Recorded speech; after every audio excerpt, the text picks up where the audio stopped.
les difficultés rencontrées par les enseignants en matière d'évaluation. Donc là, c'est une synthèse d'un certain nombre de travaux qui ont été faits dans le domaine de l'évaluation. La première difficulté, elle est relative à la pertinence et à la cohérence des choix en matière d'évaluation. Alors, qu'est-ce que j'entends par cohérence? La cohérence, c'est l'adéquation entre la compétence visée et le dispositif mis en place pour rendre compte de la compétence. C'est ce que j'appelle moi la cohérence.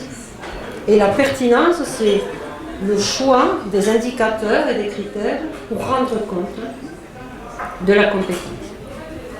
Ça, c'est une difficulté professionnelle.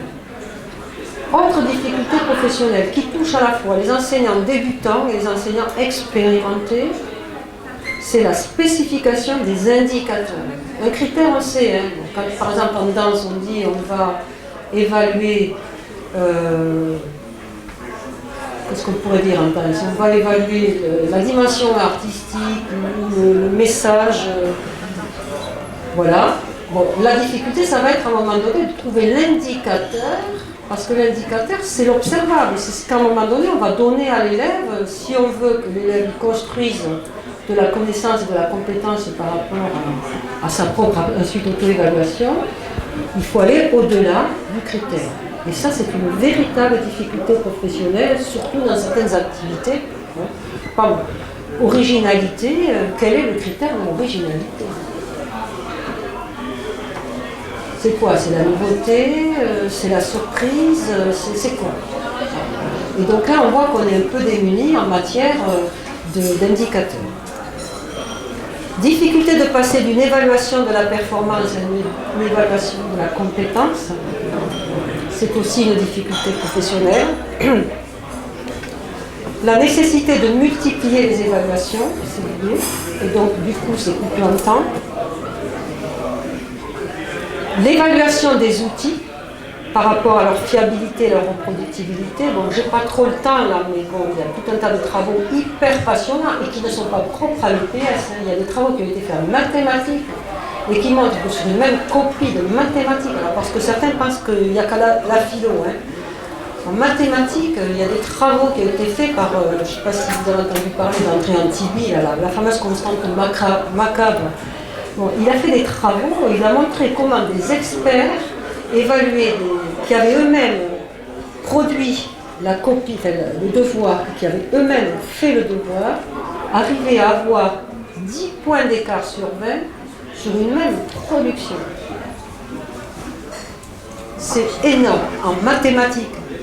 Donc quelque part, donc ce n'est pas uniquement en EPS, ça veut dire tout simplement qu'il y a des outils, et là c'est vraiment c'est lié finalement aux attentes des uns et des autres, c'est-à-dire qu'il y a le résultat, bon, le résultat il est juste faux, mais la façon d'arriver au résultat, même pour certains c'était très bien, et pour d'autres c'était pas du tout dans ce qu'ils attendaient.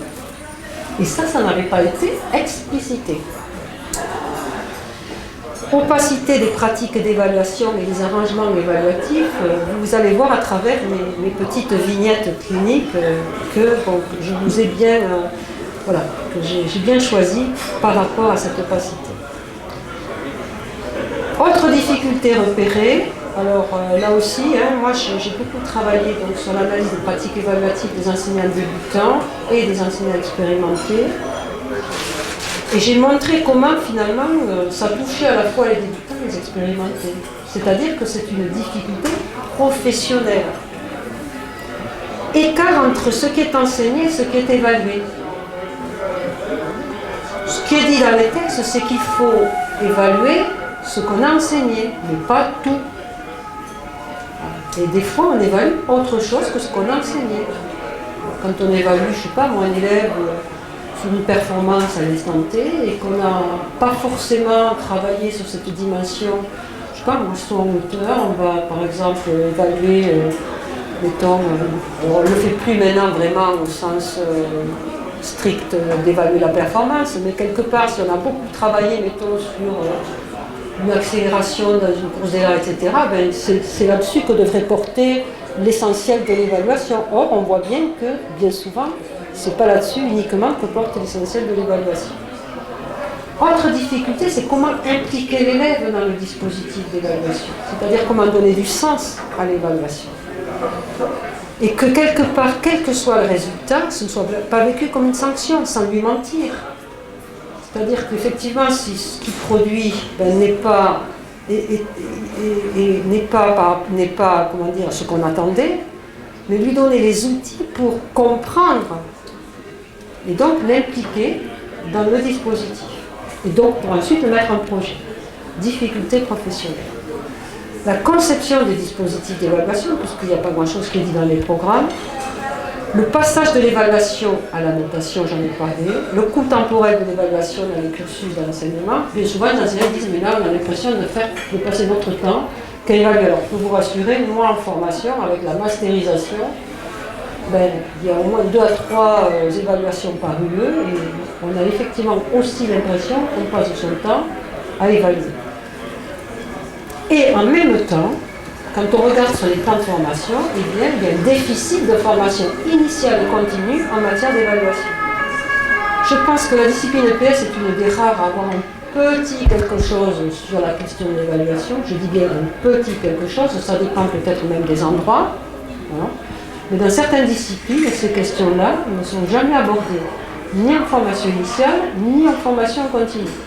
Alors bien souvent, les enseignants, quand ils sont en stage, l'année de stage, ils regardent ce que font leurs tuteurs, et ensuite, bien souvent, le tuteur, il va servir de modèle, et on va reproduire un petit peu ce que fait le tuteur, et on apprend par le biais du compagnonnage, qui, effectivement, en ce moment-là, va être utile parce que c'est quand même une obligation institutionnelle.